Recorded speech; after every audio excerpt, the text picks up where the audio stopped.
그래서 여기다가 이렇게 대본을 좀 적어왔습니다. 일단 지금 이 영상을 보시는 분들은 대부분 재수를 하고 있거나 아니면 반수를 할지 말지 고민하고 계신 분들일 텐데 저도 이 시기에 한창 반수를 할지 말지에 대해서 고민을 많이 했었거든요. 이게 조금이나마 도움이 되었으면 좋겠는 마음으로 영상을 찍어보겠습니다.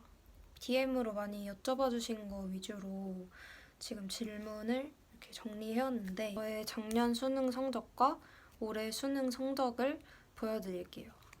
일단 작년 수능 성적은 제가 기억이 잘 안 나서 사진으로 띄워드릴게요.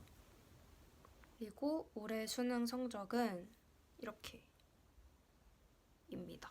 일단 성적표를 보시면 아시겠지만 국어를 가장 못 봤어요. 제가 고3 때 제일 자신 있던 과목이 국어였고 국어를 늘 그래도 잘 봤었거든요. 근데 1년 내내 공부했음에도 불구하고 수능에서 가장 낮은 점수를 받은 거예요. 태어나서 본 시험 중에. 너무너무 아쉽더라고요. 그리고 뭔가 수능을 망치니까 그냥 딱 저의 노력이 그 정도밖에 안 되는 것 같이 느껴지고 약간 현타가 많이 왔던 것 같아요.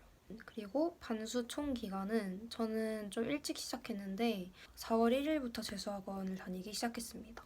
2학기만 휴학을 했는데 저는 1학기 때도 사실상 수업을 하나밖에 안 들었기 때문에 일주일에 학교를 한 번만 가면 되는 상황이었어요. 여러분도 학교에 최소 학점이 있는지 확실하게 확인을 해보시고 저처럼 수업 하나만 들으면서 다닌다든지 거의 대학 생활을 안 하면서 반수를 하는 방법도 있으니까 잘 고민해서 선택하시면 될 것 같습니다.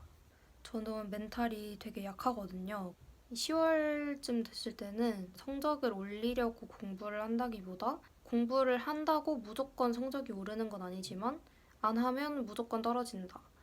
그래서 공부를 하자라는 생각으로 파이널 때는 그냥 했던 것 같아요. 그리고 수능 당일에는 국어 시험 시작하기 전에가 엄청 떨리잖아요. 나 오늘 아침에 갑자기 학교까지 차 타고 오다가 사고 나가지고 수능을 못 볼 수도 있었고 감기가 유행할 때니까 감기 걸려서 안 좋은 컨디션으로 수능 볼 수도 있었고 그리고 양 옆에 막 다리 떠는 사람이 있어서 집중이 안 될 수도 있었고 그런 수많은 변수가 있었음에도 시험을 볼 수 있게 됐음에 감사하는 마음, 억지로라도 감사하는 마음을 가지면 갑자기 수능이 진짜 별거 아닌 것처럼 느껴지고 그렇게 긴장을 덜 하게 됐던 것 같아요. 그리고 저는 공부 노트를 9월 모의고사 때부터 쓰기 시작했는데 노트를 쓰면서 공부했던 시간이 가장 제가 좀 효율적이고 밀도 있는 공부를 했던 것 같아서 노트에는 뭐 특별한 걸 쓰는 게 아니라 그냥 과목별로 오늘 공부한 것 중에 이것만은 꼭 기억해야 한다 하는 거를 진짜 뭐 별거 아닌 영어 단어라 같은 것도 상관없으니까 그렇게 적어놓는 거예요. 다 적어놓고 일주일에 한 번씩 아니면 뭐 3일에 한 번씩 계속 이걸 읽는 거예요. 이제 뭐 하루에 13시간, 14시간 공부를 해도 기계적으로 이렇게 하다 보면 남는 게 없는 느낌이 들 때가 있어요. 근데 이런 노트를 쓰고 나면 내가 오늘 공부한 것 중에 가장 중요했던 것들이 이렇게 남으니까 좋더라고요. 과목별 공부법. 제가 공부를 남한테 이렇게 훈수들 정도로 잘하는 게 아니기 때문에 그냥 이 사람은 이렇게 했군 정도로만 들어주시고 참고해주시면 좋겠습니다. 일단 모든 기초부터 모든 공부법을 말씀드리려면 한도 끝도 없을 것 같아서 제가 제일 중요하다고 생각하는 거 몇 개만 말씀을 드릴 건데요. 첫 번째로 모의고사, 실전 모의고사를 활용하는 방법. 이게 제가 올해 점수를 올리는데 가장 큰 도움이 됐던 것 같아요. 국어 실무 풀 때 어떻게 했냐면 일단 행동 강령 같은 거를 적어놓고 실전 모의고사를 풀면서 그걸 적용시키는 거예요. 그래서 저는 실전 모의고사를 실력을 테스트하는 용이라기보다는 이런 행동 영역들을 적용시켜서 수능에서도 저절로 그 행동 강령들 안에서 문제를 풀 수 있게 만드는 도구라고 생각을 했어요. 몇 개를 이렇게 적어놨었는데 이렇게 보이시나요?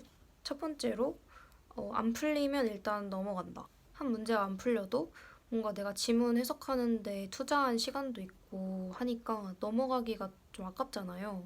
근데 그때 넘어가야 나중에 다시 볼 시간이 생긴다라고 생각하면서 문제가 안 풀릴 때 그냥 넘기려고 많이 연습을 했던 것 같아요. 그 문제 하나 때문에 뭐 30초 지체되고 1분 지체되고 최종적으로 시험에서 엄청 크게 영향을 주기 때문에 그러니까 저는 몇 분까지는 뭐 문학을 반드시 끊는다. 몇 분까지는 독서에 만약에 다 못 풀었더라도 무조건 독서로 넘어간다. 이런 거를 딱딱 정해놓고 거기에 맞춰서 풀다 보니까 수능 때도 시간이 남을 수 있었던 것 같아요. 그리고 저는 종료 10분 전입니다. 이렇게 나올 때 반드시 마킹을 했어요. 만약에 막 5분 남았는데 마킹도 안 돼 있고 못 푼 문제도 남아 있으면 엄청 멘붕이 오거든요. 언제 다 마킹하지? 이런 생각 때문에. 그래서 다 못 풀었더라도 푼 문제만 마킹을 다 해놓고 그리고 나서 남은 10분은 조금 더 편안한 마음으로 이제 차분하게 남은 문제들을 풀었던 것 같아요. 그리고 저는 김상훈 선생님 추천드리는데 김상훈 선생님 강의 중에 그릿이 진짜 좋았어요. 그릿 문학이 진짜 좋았고 작년 이사수능 때 비연계 현대소설 현대시가 되게 어려웠잖아요. 기출은 너무 익숙하고 EBS 연계 지문도 이미 아는 작품이니까 좀 새롭고 낯선 지문으로 연습을 하고 싶은데 엔제 중에 그런 게 많이 없더라고요. 그릿은 정말 처음 보는 작품인데 문제 퀄리티도 되게 좋고 무엇보다 선생님이 문학을 너무 사랑하셔서 저까지 막 들으면서 문학을 좋아하게 된 가끔 다른 강사분들의 해설 강의를 듣다 보면 저 지문을 읽고 어떻게 저기까지 추론을 해내지? 싶을 때가 있어요. 특히 과학기술은 저는 배경 지식이 전혀 없기 때문에 김상훈 선생님은 그런 게 하나도 없다. 그냥 정말 지문에서 있는 근거로 풀어주셔서 그런 점이 저랑 너무너무 잘 맞았던 것 같아요. 그래서 독서, 문학 둘 다 진짜 좋았고 한번 들어보셨으면 좋겠어요. 추천드립니다. 그리고 이것도 김상훈 선생님이 해주신 말씀인데 오늘은 수능이니까 라는 생각으로 뭔가를 하지 말아라.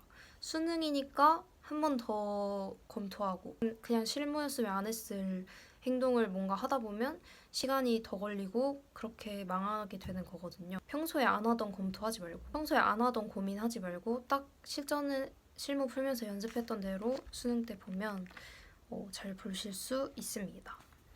근데 제가 실전 위주로 말씀을 드렸는데 지금은 사실 실전 공부보다 진짜 기출 분석하면서 개념을 쌓을 시기잖아요.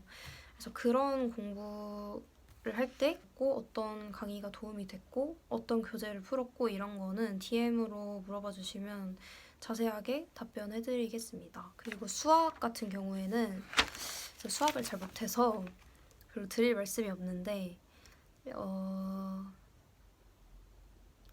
영어는 션티를 들었는데 영어 인강을 들으면 지문을 그냥 이렇게 해석만 해주시는 선생님도 계시잖아요. 션티 쌤은 뭔가 그냥 해석만 해주시는 게 아니라 단어 뜻 같은 경우에도 이런 뜻으로 많이들 알고 있지만 수능에서는 이 뜻으로 더 많이 쓰인다. 이런 것도 중간중간 많이 알려주시고 그리고 한 지문을 이렇게 이항대립적으로 정리를 해서 지문 자체는 바뀔 수 있어도 이 논리는 수능에 자주 나온다. 그러니까 알고 있으면 좋다. 뭐 예를 들어서 개인과 집단의 이항대립 아니면 뭐 문과, 이과, 이항대립 이런 기저 개념들이 다른 지문에도 자주 쓰이니까 적극적으로 활용해서 읽으면 더 이해가 잘 된다. 이런 것들을 알려주셔서 되게 좋았고 사실 정시는 영어가 크게 반영 안 하는 학교가 많아가지고 저도 인강 듣고 뭐 파이널 때 실무 열심히 풀면서 시간 관리하고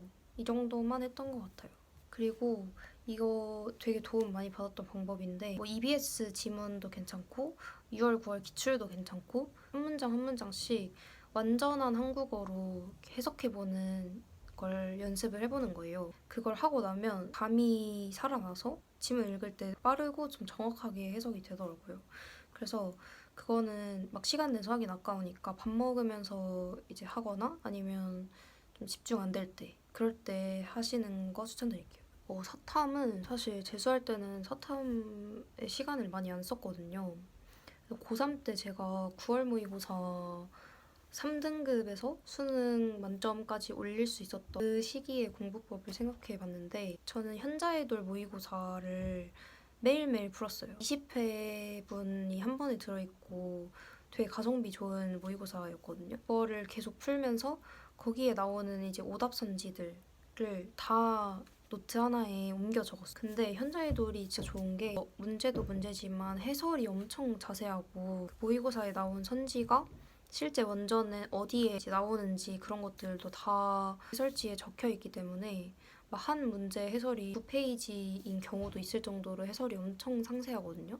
그거를 다 꼼꼼하게 읽고 1회부터 20회까지 오답선지 다 모으고 일주일에 한 번씩 뭐 계속 복습하고 했던 게 가장 도움이 많이 됐던 것 같습니다. 마지막 파이널 때 들었던 강의가 사상가 특강이라는 강의인데 이거의 좋은 점은 생윤의 주요 철학자들 있잖아요. 칸트, 막 롤스, 싱어 이런 사람들의 원전을 선생님이랑 같이 읽는 거예요. 그게 진짜 좋은 게 약간 교양 수업 같긴 한데 사상가를 이해하게 된다. 이게 뭐가 좋냐면 생윤은 그동안 기출되지 않았던 선지가 갑자기 이렇게 나올 수도 있다는 게 좀 대비하기 힘든 부분이잖아요. 근데 사상가의 원전을 이렇게 쫙 읽으면서 이해를 하다 보면 기출에서 보지 않았더라도 뭔가 새로운 선지가 나왔더라도 싱어라면 이렇게 말하진 않았겠지. 롤스라면 이렇게 말하지 않았을 것 같은데? 하는 그런 추론력이 생기면서 새로운 낯선 선지도 맞힐 수 있게 된다는 게 되게 큰 장점인 것 같아요. 사상가 특강도